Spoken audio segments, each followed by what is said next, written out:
The next bill we have is Delegate Fisher, House Bill 1158.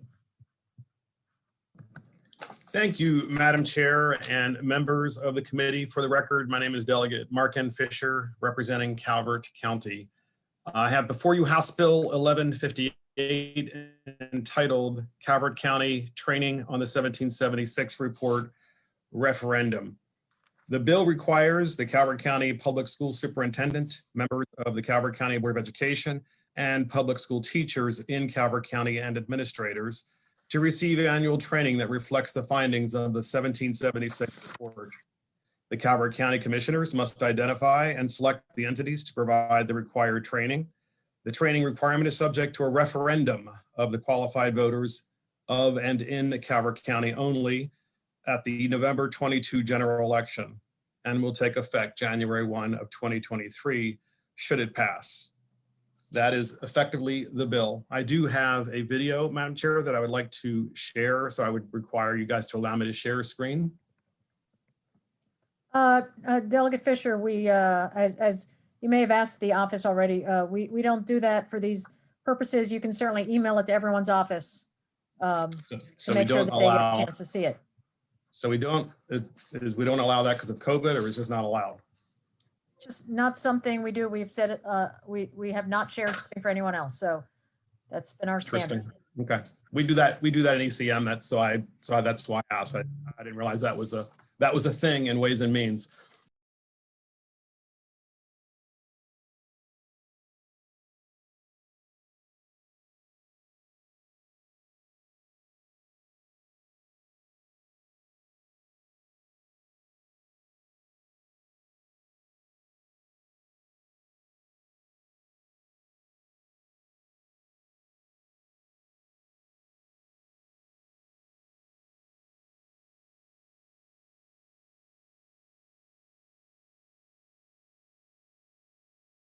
What kind of future do we have if we destroy our past? Has anyone who has pulled down a statue of Churchill, Lincoln, or Columbus thought to ask themselves this question? I doubt it. The presumption that we can stand in perfect judgment over the lives of historical figures is not merely foolish and unfair, it's dangerous.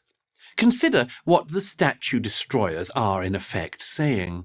They are saying that people in history should have known what we know. That's tantamount to saying they should have known the future. This is, of course, absurd. Yet more and more people believe it. Why? Simple. It's what they're taught. It is the fruit of an education system that long ago prioritized empathy over facts, that believes the ultimate point of history is not to learn lessons from it, but to judge it from the preordained left-wing conclusions about such ill-defined concepts as social justice, equity, and tolerance. Apart from breeding ignorance, this kind of education invites the student, the child really, to be judge, jury, and executioner over issues that they, and increasingly their teachers, know little or nothing about. Because no one has bothered to teach them the nuance, complexity, and context that is history. It also breeds arrogance. I know things these people did not know, therefore I am better than they were. They have nothing to teach me. In fact, I must teach them. And down comes the statue. A new, better history must take the place of the old one. In America, this impulse has culminated in the 1619 Project, an initiative started by the New York Times and now in schools everywhere, which attempts to make the arrival of the first African slaves into the American colonies the foundational date of the American Republic. 1776, the American Revolution. In the new history, that was just about protecting the founders' slave interests. These men, some of the most remarkable humans to have lived at any time, are to be understood simply by their attitude towards this one issue. The 1619 Project seeks to portray America, the freest, most prosperous nation in world history, as exceptional only in one respect, insofar as being exceptionally bad. This is a purposefully destructive view of history. It is one intended to pull down rather than to build up. A healthy, humane, and in the truest sense liberal mind does not view history as a mere playpen for our moral judgment. It recognizes that people in the past acted on the information they had just as we do today. Sure, it would have been nice if the founders of America had abolished slavery in its constitution. Some, in fact, tried very hard to do so. But had they been unwilling to compromise, there would be no constitution and no United States. All the sacrifices of the revolution would have been lost, so a compromise balancing the interests of the northern states and the southern states was reached. It would have been nice if the Japanese had surrendered before atom bombs were dropped over Hiroshima and Nagasaki, but they didn't. President Truman had to make his decision based on the information he had at the time, that an Allied invasion of the Japanese home island would cost at least 1 million lives, both American and Japanese. Of course, the woke mind abhors these subtleties. It knows that it is right, and that everybody before our current age, year zero, should have known better. Anyway, they were all bigots. Why should we give them any benefit of the doubt, let alone admire them or learn from them? Well, maybe because, like everyone else, the great figures of the past did the best they could under the circumstances in which they found themselves. That their efforts largely succeeded is why we are here. When someone tried to give Sir Isaac Newton credit for his world-changing discoveries in physics, the great man demurred. He said he was only able to achieve what he did by standing on the shoulders of the giants who went before him. Today's left rejects Newton's humility. It doesn't believe that we stand on anyone's shoulders. It imagines that if we could only liberate ourselves from the dusty, misguided, and misinformed ideas of the past, then we might see further, fly still higher. This view is wrong. Divorced from our past, we would be utterly lost. We would not rise, but plummet. We would be forced to start again with far less insight, and with far poorer examples as our guides. Ironically, thanks to the statue destroyers, the great figures of the past have never looked greater. I'm Douglas Murray, author of The Madness of Crowds, for Prager University. Okay, so the question some might ask is, well, why is this bill necessary? First of all, it's a local privilege bill, which of course seems to be a big issue this particular session. But notwithstanding that, I've had literally, folks, scores of teachers in Calvert County reach out to me directly about some of the latest training documents and materials that they have received. And they are terrified of losing their jobs. So they've done so anonymously, and I actually have the documents. And I would like to read some of the things in those documents. One says that in a so-called one-up, one-down chart training session for the teachers in Calvert County, it tells teachers that certain identity groups, solely because of the way they look, are better off than others. I want to say that again. Solely because of the way they look. Solely. Some are better off than others. It says the least oppressed person, this is actually in the text for the Calvert County teachers. The least oppressed person is a white, straight Protestant, born in the US, speaks English, and owns his own home. I mean, it's just absurd. It's absurd. And this is the kind of nonsense that's being taught to, in training courses to the Calvert County teachers, and it's required. And as I said, the teachers are sending this stuff to me constantly, actually on a daily basis. And since this bill was introduced, I got to tell you, I have, you folks on the left have lost the Calvert County teachers. You haven't lost the teachers union, but you've lost the teachers over this issue, because they're teachers, they're educators, and they don't judge people by identity. Another one, of course, is one of my favorites as well, and I'm being sarcastic. Do you know the only presidents that had poets at their inaugurations were Democrats? This is a training course. It's a training course. I mean, can you imagine? You're trying to train teachers to make them better educators, which is a good thing. It's a really good thing. And in your training document, you have leftist propaganda trying to teach teachers that the only good presidents are Democrat presidents because those are the only ones who have had poets at their inauguration.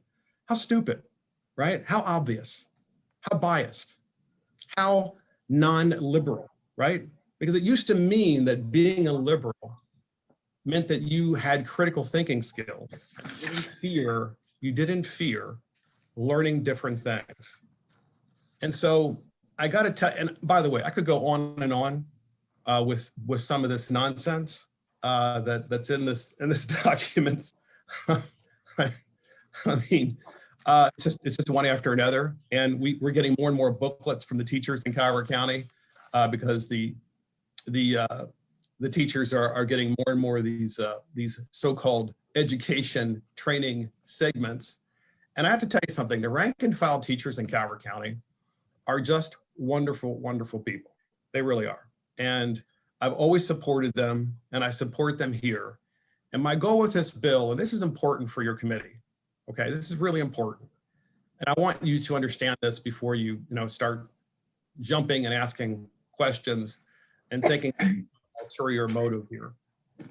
The purpose of this bill is to begin a conversation in our county, to begin a conversation about that which divides us and about curriculum in schools. Because of Zoom, parents know what the curriculum is and they're paying attention and they don't like some of what they're seeing. Now, notwithstanding the fact that they don't like Zoom at all because the children aren't learning properly with Zoom, and clearly they're not. And that's not the fault of the teachers, by the way. It's the fault of the teachers union and boards of education across the state who are bought and paid for by the teachers union. We all know that, which is why the students aren't back in school. But the issue is that we want this referendum in Calvert County because it'll give us an entire year and a half to have a conversation about what's happening in our schools, what the teachers are being required to do, and whether or not we think it's a good idea moving forward. And also an honest conversation about our history. So please don't jump on me and say, you must not believe certain. Look, folks, I'm educated just like all of you. And I'm educated in history. I'm educated in international affairs. I'm educated in economics. I don't fear history. I don't fear the liberal arts in their classic sense, because that's the way I was educated. In other words, seeking the truth. I don't fear that. And I don't think the citizens of Calvert County fear it either. Nonetheless,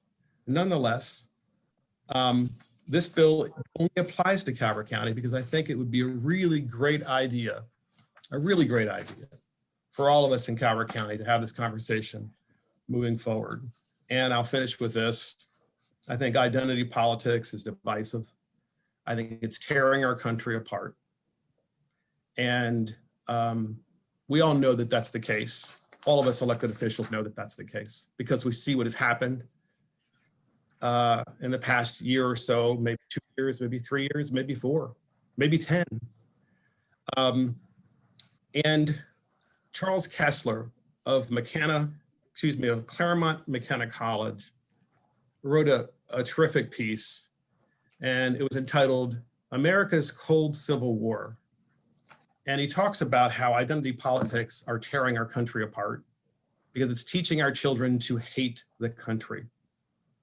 And if we're teaching our children to hate their country, what kind of adults will they become? And his premise, Charles Kessler's premise, is we need to have a conversation, a national conversation now, but this bill is only just for Calvert County, to be clear, because what we don't want is for the cold Civil War in America to become a hot Civil War.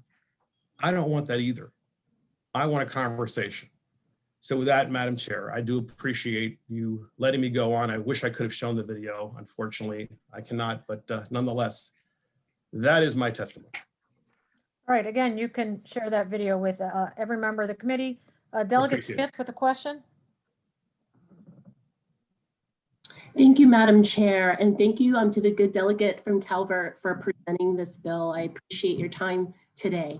I just have two quick questions. I know that on January 21st of this year, President Biden actually laid to bed the very 1776 commission you referenced, of which it was made up of 18 individuals, of whom none were historians. So if this actual commission is defunct, and it was not comprised of any historians, and their work product, of which was 40 pages, 20 of which were appendices. What makes this bill particularly relevant? Sure. First of all, Delegate, those are great questions, and those are fair questions. I mean that sincerely. So Victor Davis Hanson, a senior fellow and professor at Stanford University, is not only obviously an academic, but an historian, and he was on the commission. Larry Arnn of Hillsdale College, professor and historian, was on the commission, as were many others. And the fact of the matter is that the commission is continuing to meet and put together more findings and more recommendations, even though it was disbanded. So like all commissions, a former president or a past president can try to cancel it, because that's always part of the cancel culture, naturally, especially on the left. But they are continuing to meet. And I think that's a good thing. But I will tell you, this is important. I mean this sincerely. I've read the report, and I've also read a lot of reports that try to countervail it, because I don't fear reading all these different reports, and I don't fear bringing in more knowledge and trying to sift through it to try to get to the truth, because that is the classic liberal approach, which I actually support. So I hope that answers your question. I appreciate it. I just have one follow-up, Madam Chair. Yeah, please. Thank you. We may quibble about whether or not one is an educator equating to you being a professional historian, but putting that aside, one of the questions I have about the premise of the bill as it's presented in written form is that it's to promote concept known as patriotic education. So that is presumably the outcome, to create a more patriotic citizenry. So when I think about videos that we can reflect upon personally, that many of us witnessed from January 6th, when we saw a mob of folks, not only descend upon law enforcement and injure them, but also upon, basically a global symbol of our democracy, chanting at the top of their lungs the very year that we're discussing right now, 1776. Would you say that is an example of the quality patriotic outcome that this particular set of training would yield? So I appreciate, once again, Delegate, I appreciate the question. We can all ask hit job questions, which is what this is. Obviously, and I will say it for the record, as I've said many times on my podcast, which I'm very proud of, that the so-called attack on the Capitol, which there clearly was an attack, was wrong and should never occur, ever, under any circumstances. And I actually anticipated the question, because it's a totally fair question. It is. And I anticipated the question, which is why I brought up Mr. Kessler, the academic and professor at Claremont McKenna, about his concern about our current status in the country, where we are in a state of cold civil war. And I say that because it terrifies me, because that's not who I am or what I want to see happen. And I can't express to you enough, as a proud member of the Republican Party, but a critical thinker who wants to seek the truth, that we got to figure out a way to avoid that and have the conversation. All right, thank you. The next questions we have is from Delegate Patterson. Thank you, Madam Chair, and greetings, Delegate Fisher, my colleague from Maryland. Absolutely. The report or in your proposal that's cited, I'm concerned about the academic of our students. So the question I have is, where in the data in the 776 report does it support that professional development of this nature has a positive impact on academic achievement of students? Sure. So and I'll repeat this. First of all, Delegate Patterson, it's always good to see you. my fellow Southern Marylander. So the 1776 report and the purpose of it being this bill, and again, it's a referendum, folks, which in other words, it's a conversation within Calvert County, which is really kind of a cool thing because it's conversation. It's going to cause people, I think, to come together in meetings because I really envision that happening in Calvert County where we would have a series of open meetings in all different parts of the county, talking openly about our concerns about some of the curriculum that has found its way in public education, some of our concerns about public education, as well as the really central theme, which is why are we so divided, right? Why are we so divided? And how do we fix that? How do we find ways of talking to each other again? You know, I mean, if there is any one thing I would love to leave the day that I leave the House of Delegates, it would be, I would love to see that we figure out a way of at least talking in a different way. So Delegate Patterson, one of the booklets that the teachers sent me is this booklet. I'm sure you can't see it, but I'd be happy to provide it to you. I'd have to redact some of the teachers' names, of course. But that information is some of the information that's being taught and trained to the teachers. So I would have to ask the question, and it's a rhetorical question because I know I can't ask questions at bill hearings, but it's a rhetorical question, and that is, why on earth are we trying to put into curriculum certain things that engage in and promote identity politics about someone who, and it's just, again, this is one of the, scores of examples. Someone who is Protestant, straight, US born, English speaking, and white, and that they are kind of on the upper part of the chain. First of all, we know from common sense, not from data, from common sense, that not everybody has the same starting point in life.